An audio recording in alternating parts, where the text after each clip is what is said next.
एक बार की बात है, ढोलकपुर साम्राज्य में एक प्रसिद्ध ऋषि रहते थे। उसे लोग के भाग्य बताने के लिए जाने जाते थे। ढोलकपुर साम्राज्य में हर कोई उनके बारे में और उनके भाग्य बताने के कौशल के बारे में जानता था। एक दिन राज्यों के राजा उस ऋषि के बारे में सुना। राजा उसका अभिवादन करना चाहता था और उससे अपने भविष्य के बारे में पूछना चाहता था। इसीलिए राजा ने ऋषि को अपने महल में आमंत्रित करने का सोचा।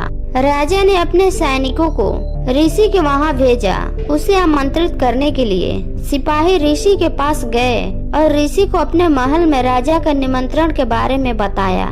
ऋषि उनके साथ महल में जाने के लिए तैयार हो गया। जब ऋषि आए तो राजा ने उसका अभिनंदन किया और उन्हें अपने दरबार में बैठने के लिए कहा।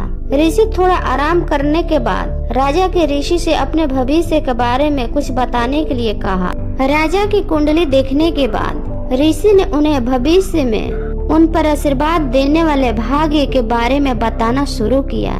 राजा अपने भविष्यवाणी में सभी अच्छी बातों को सुनकर बहुत खुश हुए और ऋषि को उसके द्वारा दी गई भविष्यवाणी में हर अच्छी बातों के लिए राजा सोने और चांदी से ऋषि को पुरस्कृत किया।